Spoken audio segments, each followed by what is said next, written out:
Greetings everyone, my name is Ilya Kindos and today I'll be talking about my personal experience as well as my opinion about fat acceptance. Yes! Finally! Oh my god, it took me like 10 tries just to get that pronunciation correctly. I swear I cannot pronounce certain words.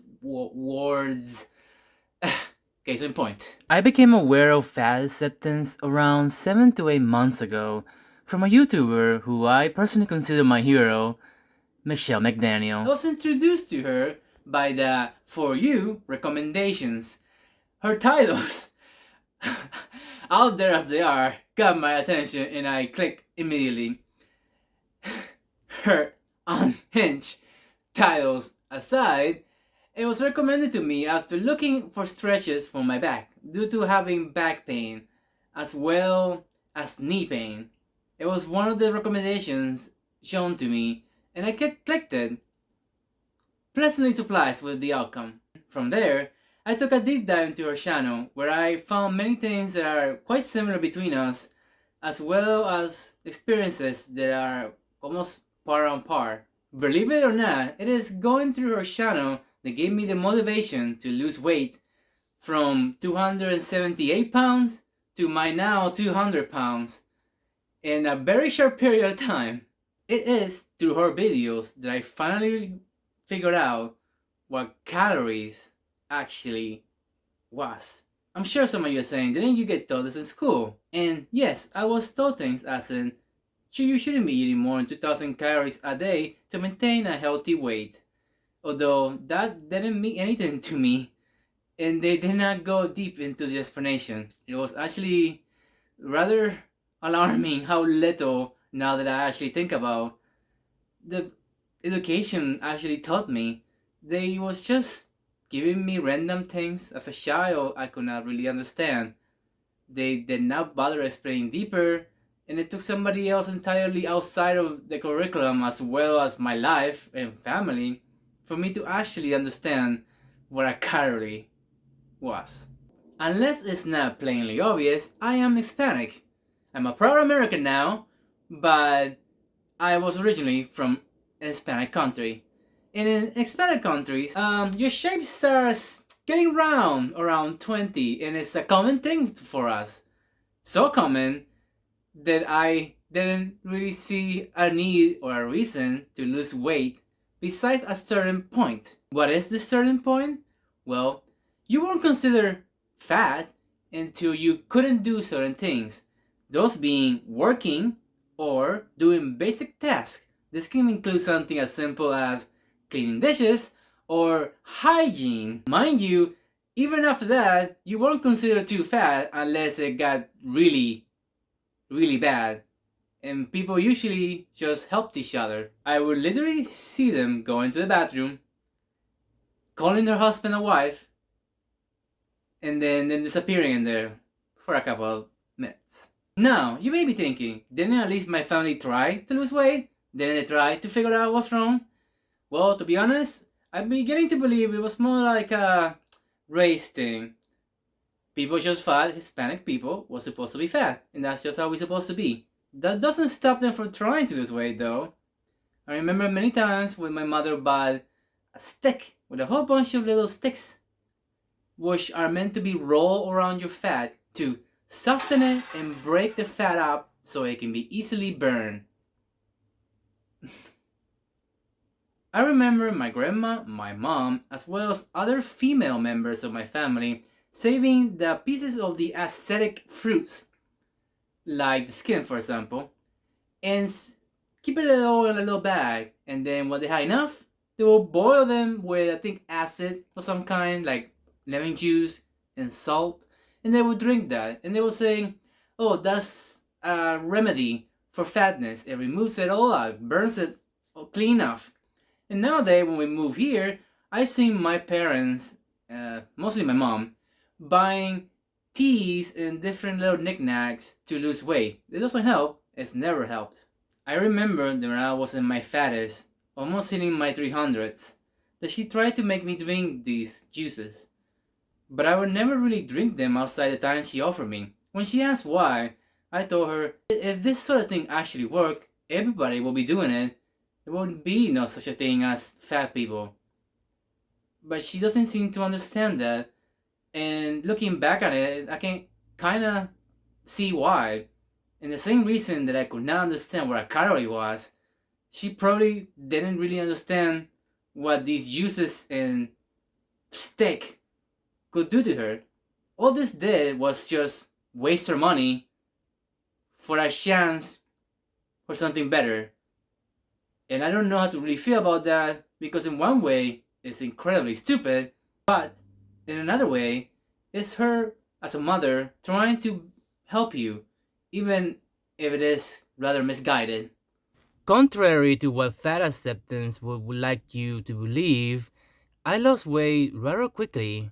Of course, I did so by being completely honest with myself, and as well as following McDaniel's simple tips and ideas. I weigh everything. I made sure to not eat any more than 1,600 calories. I ate between 3 to 4 hours.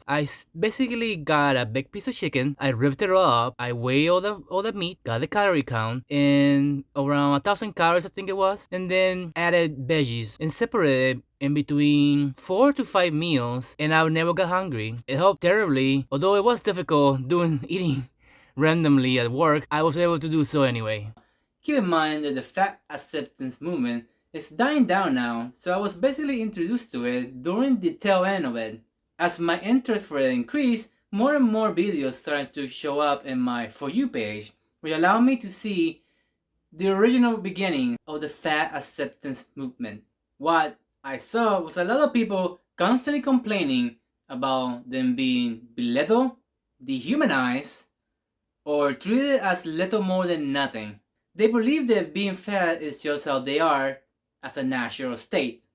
This utterly confused me, as even my own people knew that being fat is not a natural state, and were constantly trying to fight it by using all those miracle medicines that I studied before, which did not work. And even though I haven't finished my own journey with fat loss, I've lost around 80 pounds in a very short period of time. Sure, maybe I'm a bit of an outlier, as I was completely dedicated to following the diet because I wanted to see if I could truly lose weight, and I did. So if I can do it, that means you can do it.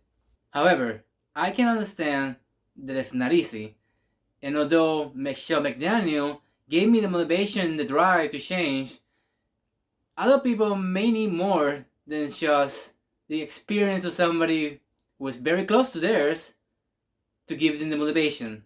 I've heard from here and there that you need to hit a rock bottom moment before people like this want to really change. And although I never hit that rock bottom myself, I was really close to it, as I was already feeling back pain and knee pain.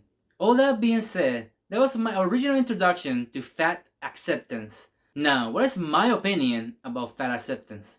Fat acceptance, as it is now, is a case of you have failed successfully. They want extremely badly to make fat a natural thing. Then people are supposed to be fat, when people are normally fat, which is not. It wasn't until I started realizing what calories actually was that I realized that Hispanic foods are extremely calorie dense.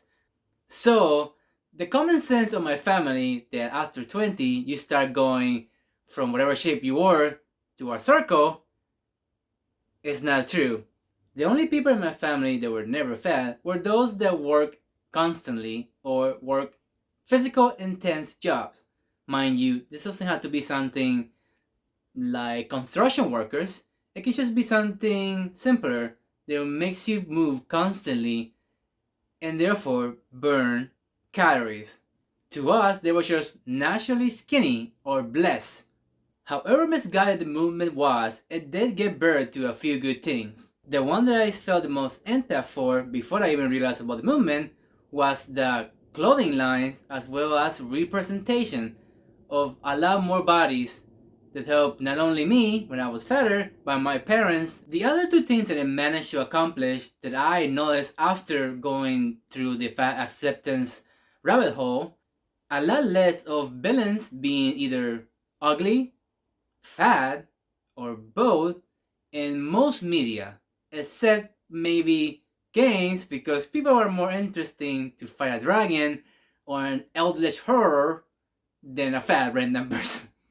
And the second one is to bring awareness to the toxic diet culture, of which I've talked about it before, such as a stick that magically burns calories, which is a lie, a tea made from discarded fruit bits, which is a lie, or pills and other such things that detox your body to make you lose fat, which is a lie, and you also have three organs that do that for you already.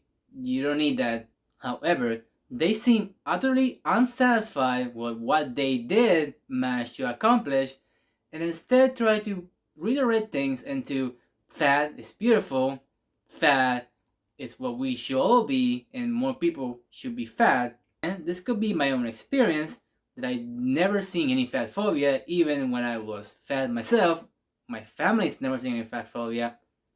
Nobody in my family has. And now that I'm aware what fat phobia is, at least in the terms of fat acceptance, all the conversations I remember having with my family, or when they talked about themselves when I was like eating or something, nobody talked about some Susan or Karen telling them that they're fat and they should be leaving and they should be losing weight and stuff like that. That that has never happened. The only time I can remember something like that is to the doctor saying they need to lose weight, and they weren't complaining about it dehumanizing. It was them saying, "Yes, I need to lose weight, but no matter what I do, I can't lose weight." Not realizing that it's the pizzas they're shoving in their face that's doing it. Because I remember that when I used to live with my parents, each one of us got one whole pizza, a whole large pizza, and that was a meal. That was like that was like I think your entire day's worth of calories, and that was only dinner, not adding breakfast or lunch, which was also carb based. With all that being said, that is my entire story with fat acceptance, and it can truly be summed down to two phrases. The first phrase is, "He who rides a tiger is afraid to get off," and the second is, "A hero will die a hero or live long enough to become the villain."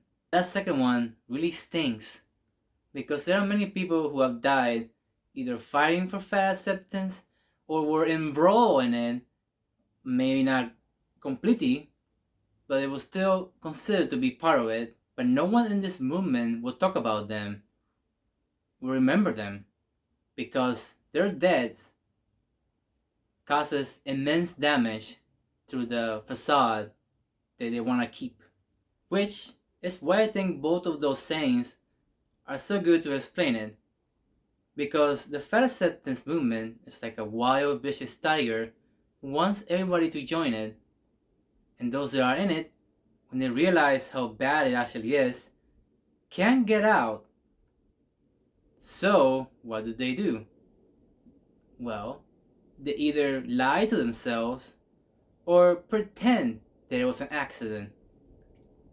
They lose weight by accident, they go to the doctor by accident, or they just disappear and nobody hears from them again.